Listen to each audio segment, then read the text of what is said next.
জাতীয় থেকে আন্তর্জাতিক, প্রান্তিক জনপদ থেকে নগর, চারপাশে এই মুহূর্তে কোথায় কি ঘটছে তা নিয়ে আয়োজন এখন চারদিক। সঙ্গে আছি আমি হাসিব বিল্লাহ। অন্তর্বর্তী বাজেটে কোন পণ্যের দাম বাড়ছে কমছে তা নিয়ে আগ্রহ বেশি থাকে সবার। এবার বাজেটে পণ্যের দাম কোনটি বাড়তে পারে কোনটি কমতে পারে সেটি জানাতে যুক্ত হচ্ছেন সহকর্মী নাইম আবির। আবির, আপনাকে স্বাগত। আপনার কাছে শুরুতে জানতে চাই, এই যে বেশ কয়েক বছর ধরেই মূলত মূল্যস্ফীতি প্রায় 10% আশেপাশে এবং মানুষের এই কারণে একটা নাভিশ্বাস মতন অবস্থা। তো সব মিলিয়ে মানুষের আগ্রহ থাকে বাজেটকে সামনে রেখে যে কোন জিনিসের দাম কমবে, মানুষ কতটা স্বস্তিতে আগামী বছর পার করতে পারবে। আপনার কাছে জানতে চাই কোন জিনিসগুলোর দাম কমতে পারে এবারের বাজেটে।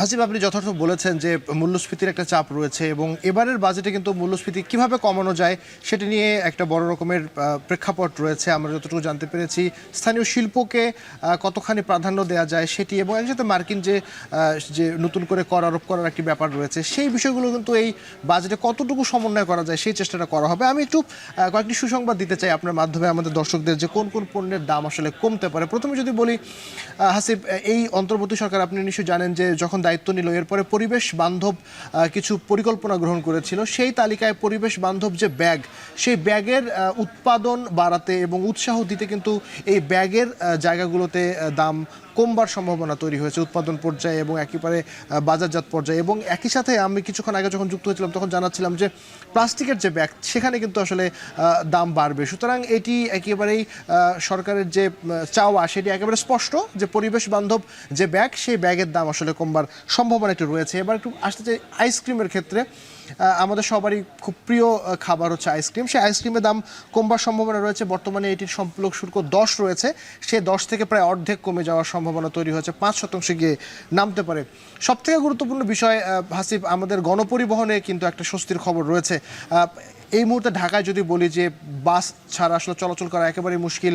ঢাকার বাইরে যদি কেউ ভ্রমণ করতে চায় তাহলে মিনি বাস অথবা মাইক্রো বাস, হাইস বা এই নোয়া ধরনের যে গাড়িগুলো আমরা ব্যবহার করে থাকি, সেখানে যদি বলি যে 40 আসনের যে বাসগুলো রয়েছে, অর্থাৎ 16 থেকে 40, মিনি বাস থেকে বড় বাস, এই জায়গার যে যত ধরনের বাস রয়েছে সেগুলোতে প্রায় 10% এই মুহূর্তে শুল্ক রয়েছে, সেটি 5% নেমে আসবার সম্ভাবনা রয়েছে। এবং মাইক্রোবাসের কথা বললাম, এর মধ্যে অ্যাম্বুলেন্সও রয়েছে, অর্থাৎ নোয়া, হাইস, অ্যাম্বুলেন্স যে ধরনের গাড়ির বাস, মাইক্রোবাসগুলো রয়েছে, সেখানে এই মুহূর্তে 20% সম্পূরক শুল্ক রয়েছে, সেটি কমে 10%তে নেমে আসবার সম্ভাবনা তৈরি হয়েছে। অর্থাৎ বড় বাস, মিনি বাস, মাইক্রোবাস, এই জায়গাগুলোতে প্রায় অর্ধেক করে দাম কমে আসবার সম্ভাবনা রয়েছে এবং গণপরিবহন ব্যবস্থা আরও সহজ হবে এর মাধ্যমে, আশা করাই যায়।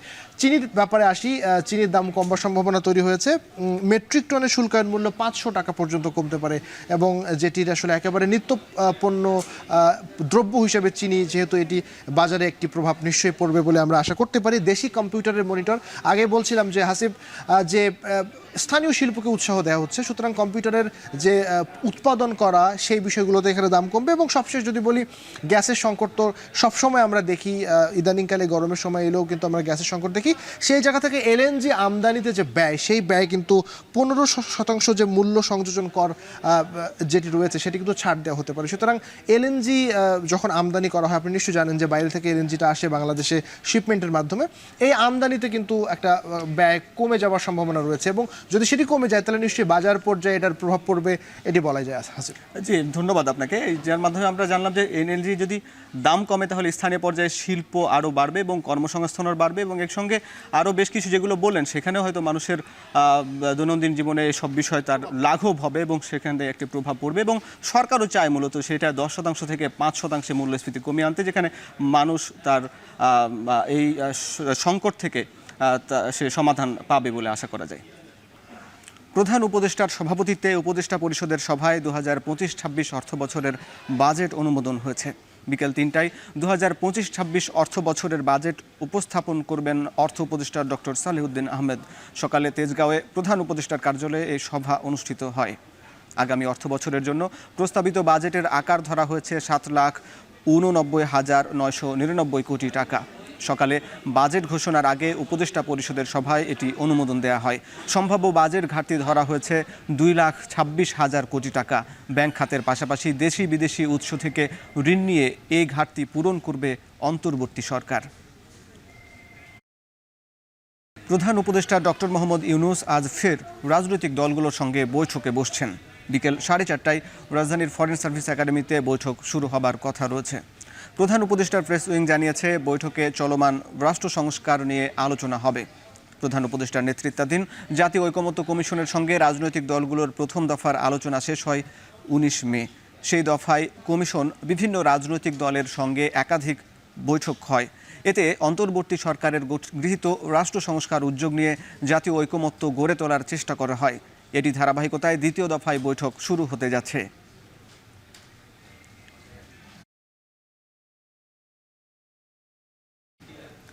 প্রধান নির্বাচন কমিশনারের সঙ্গে বৈঠক করছেন জামাতে ইসলামীর প্রতিনিধি দল। সেখানকার সবশেষ খবর জানাতে নির্বাচন ভবন থেকে যুক্ত হচ্ছেন সহকর্মী মিয়া আমিরুল। আমিরুল, কোন কোন ইস্যুতে আলোচনা হতে পারে বৈঠকে? সিইসির সাথে বিএনপির আলোচনার কোনো শিডিউল আছে কিনা বিস্তারিত জানাবেন।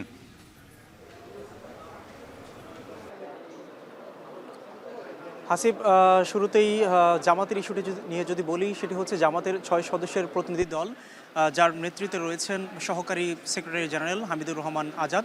এবং সেই সাথে যেমনটি বলছিলেন যে জামাতের যে মূলত আজকের যে ইস্যুটি রয়েছে রাজনৈতিক দল হিসাবে নিবন্ধনের যে বিষয়টি, সেটি অবশ্যই গুরুত্ব পাচ্ছে এই বৈঠকে। এবং সেই সাথে যে প্রতীকের যে বিষয়টি রয়েছে সেটিও কিন্তু গুরুত্ব পাচ্ছে।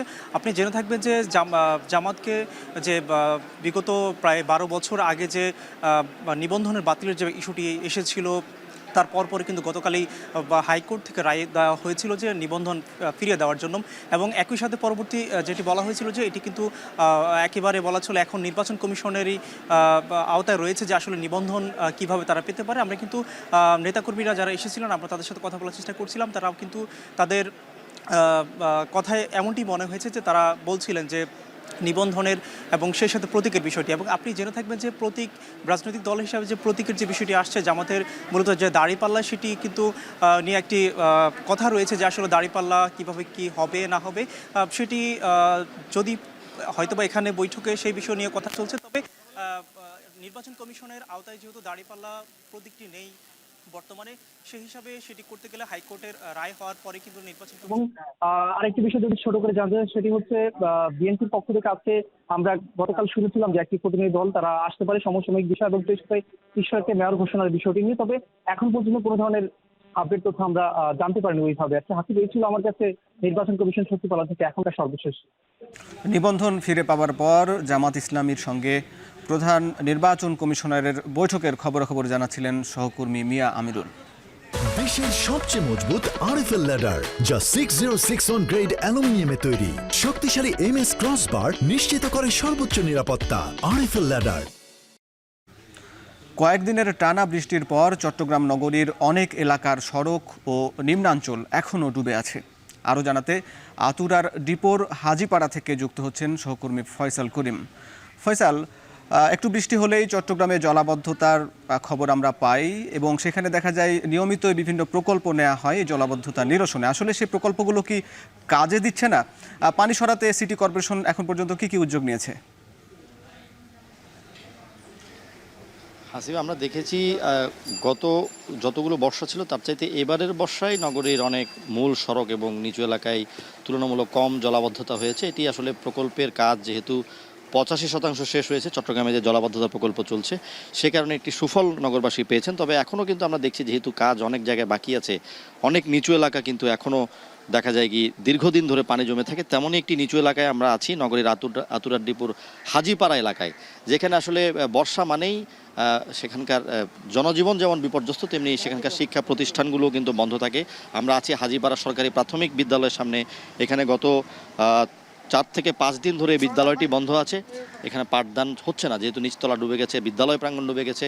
এখানে যারা স্থানীয় শিক্ষার্থী আছে তারা কিন্তু ক্লাস করতে পারছেন এবং কোরবানির ঈদের ছুটির আগেই কিন্তু তাদের এক ধরনের ছুটি হয়ে গেছে তারা বলছেন। এবং এখানে আরও 3টি শিক্ষা প্রতিষ্ঠান আছে, মাদ্রাসা আছে, সবগুলোতেই কিন্তু শিক্ষা কার্যক্রম বন্ধ। অর্থাৎ এমন একটি এলাকা যেখানে শুধুমাত্র নগর জীবন বা জনজীবনই নয়, এখানকার যে অন্যান্য যে প্রতিষ্ঠানগুলো সেগুলো কিন্তু নানাভাবে ক্ষতিগ্রস্ত হচ্ছে।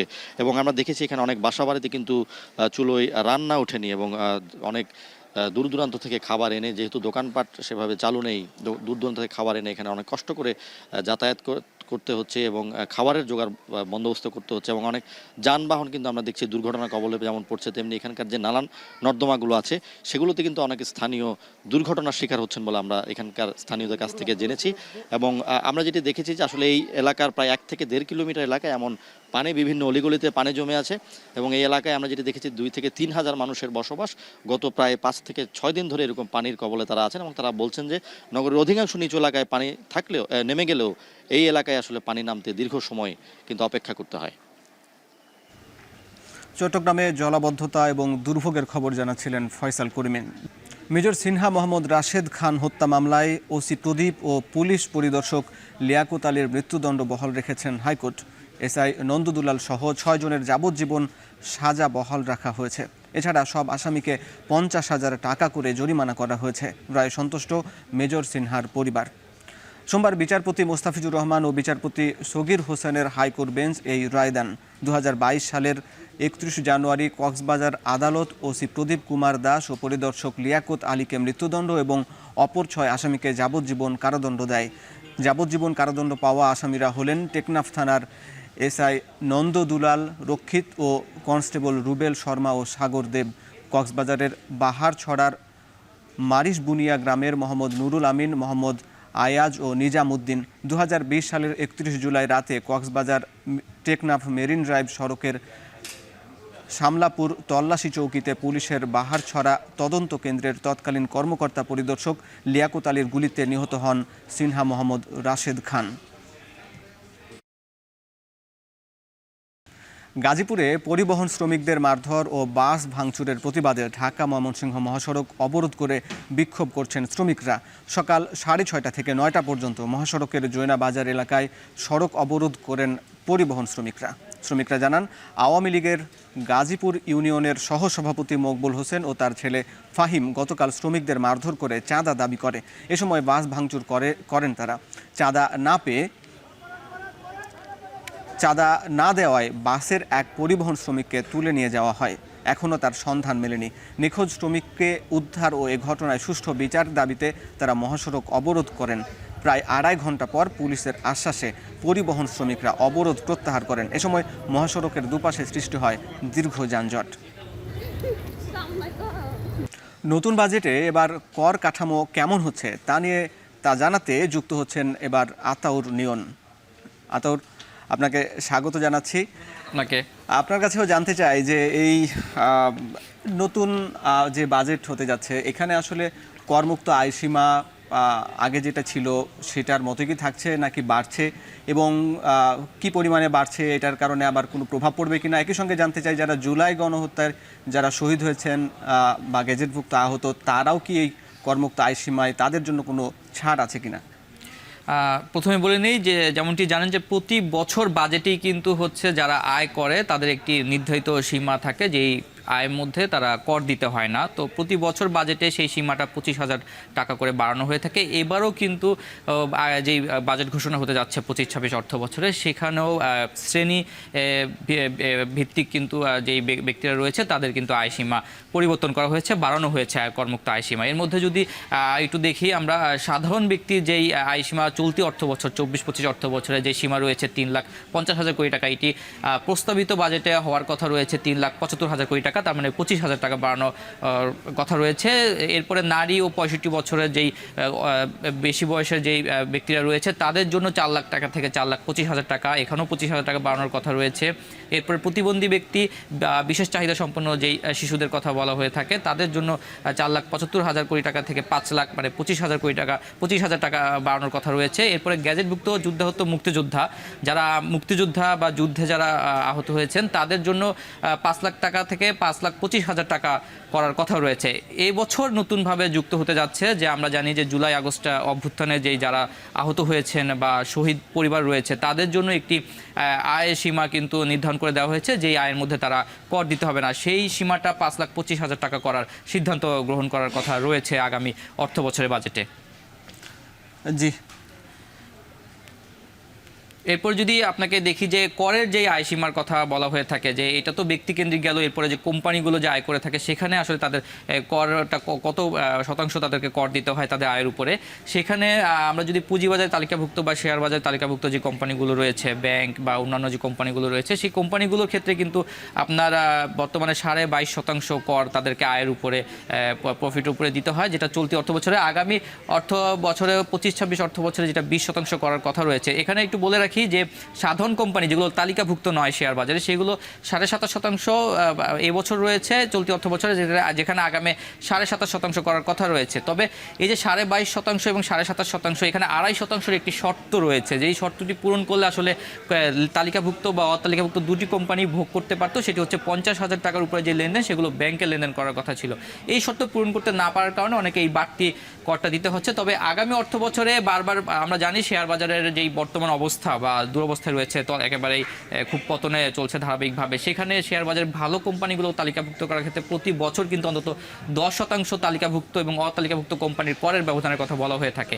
তো সেই জায়গা থেকে বিবেচনায় এবার 7.5% কর যেন ব্যবধান থাকে তালিকাভুক্ত এবং অতালিকাভুক্ত কোম্পানির মধ্যে, সেই জায়গায় একটি সিদ্ধান্ত, বড় ধরনের সিদ্ধান্ত আসতে যাচ্ছে মনে হচ্ছে বা ধারণা করা হচ্ছে। অর্থনীতিবিদ বলছে যে যদি এই কর শতাংশের সীমাটা যদি বেশি বাড়তি হয় তাহলে হয়তো আগামী বছর তালিকাভুক্ত কোম্পানি বা পুঁজিবাজারে কোম্পানিগুলো এই করের ছাড়ের কারণে হয়তো পুঁজিবাজারে তালিকাভুক্ত হতে ভালো কোম্পানিগুলো তালিকাভুক্ত হবে। এছাড়া বাকি যে খাতগুলো রয়েছে, ব্যাংক ও বিমা, সিগারেট ও তামাক জাতীয় বা মোবাইল কোম্পানিগুলো রয়েছে, এগুলোর অতালিকাভুক্ত বা সাধারণ যে কোম্পানিগুলো রয়েছে সেগুলো সাধারণভাবে এবছরও 40% থাকছে, আগামী অর্থ বছরও 40% থাকার কথা রয়েছে। তবে যারা তালিকাভুক্ত হবে এই কোম্পানিগুলোর মধ্যে, ব্যাংক, বিমা বা সিগারেট, তামাক জাতীয় বা মোবাইল কোম্পানির মধ্যেগুলো যেগুলো হচ্ছে তালিকাভুক্ত হবে, তারা একইভাবে সাধারণ যে কোম্পানিগুলো রয়েছে সেগুলোর বিপরীতে 7.5% কিন্তু তারা করের ডিফারেন্সে বা পার্থক্যে তারা কিন্তু কর কম দিতে পারবে। তো সেটা তালিকাভুক্ত এবং সাধারণ কোম্পানির ক্ষেত্রেই কিন্তু নির্ধারণ করা হয়ে থাকবে। জি, অনেক ধন্যবাদ। আপনার কাছে একটু জানতে চাই যে উন্নয়ন বাজেট এবার কেমন, এবারের পরিধি কেমন, উন্নয়ন বাজেটের আকার কি, একটু আপনার কাছে একটু জেনে নিতে চাই। প্রতি বছর বাজেটে আমাদের যে অবকাঠামো উন্নয়ন বা বিভিন্ন খাতে যে উন্নয়নের বিল্ডিং বা অবকাঠামো উন্নয়ন সহ যে উন্নয়নগুলো বলা থাকে, সেখানে যে আমরা যদি একটু 5 বছরের চিত্র দেখি, বিগত 2021-22 থেকে আগামী 25-26 অর্থ বছরে যেই সম্ভাব্য বাজেটে ঘোষণা করা হয়েছে, সেখানে এই যে 25-26 অর্থ বছর, সেখানে 2,30,000 কোটি টাকা কিন্তু উন্নয়ন বাজেট নির্ধারণ করা হয়েছে, যা চলতি 24-25 অর্থ বছরের 2,65,000 কোটি টাকা থেকে 35,000 কোটি টাকা কমে কিন্তু এটা নির্ধারণ করা হয়েছে। এবং সেখানে বারবার বলা হয়েছে যে এখানে এমন অনেক প্রকল্প রয়েছে যেগুলো 2-3বার করে কিন্তু মেয়াদ বৃদ্ধির কারণে খরচ কিন্তু অনেকটাই বেড়ে গেছে, এবং চলতি অর্থ বছরে যেই প্রকল্পগুলোতে ব্যয় করা শুরু হয়েছে বা চুক্তিবদ্ধ হয়েছে বিদেশি কোম্পানিগুলোর সাথে, সেগুলো কিন্তু আসলে বাদ দেওয়ার কোনো সুযোগ নাই। তাই আগামী যে অর্থ বছরের বাজেট রয়েছে এডিপি উন্নয়নের 2,30,000 কোটি টাকার বাজেট, সেখানে কিন্তু আপনার চলমান যে প্রকল্পগুলো রয়েছে বা যেগুলো বিগত সময় অতি মূল্যায়িত প্রকল্পগুলো রয়েছে বা ব্যয়গুলো রয়েছে উন্নয়নের, সেইগুলো কিন্তু এখানে যুক্ত হয়েছে।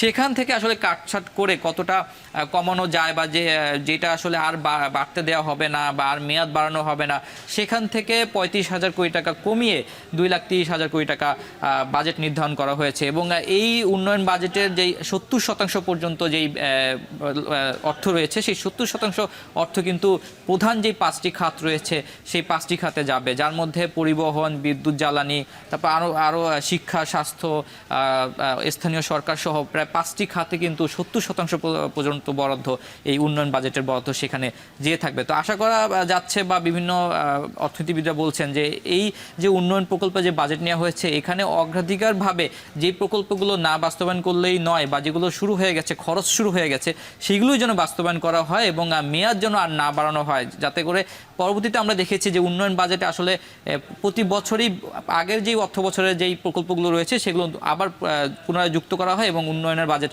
প্রতি বছরই বাড়তে থাকে। তো সেই জায়গা থেকে যেন পুরনো যে প্রকল্পগুলো রয়েছে সেগুলো আর নতুন করে আগামী বাজেটে যেন নতুন করে যুক্ত না হয়, সেইভাবে যেন এই উন্নয়ন বাজেটের মধ্যে সেগুলো শেষ করা যায়, সেই পরামর্শ কিন্তু তারা দিয়েছেন। জি, তারপর আমরাও দেখেছি যে উন্নয়ন বাজেটগুলোর কারণে এটি কিন্তু ঋণ পরিশোধ করতে হয় কিন্তু সাধারণ নাগরিককেই। তো আপনাকে অনেক ধন্যবাদ।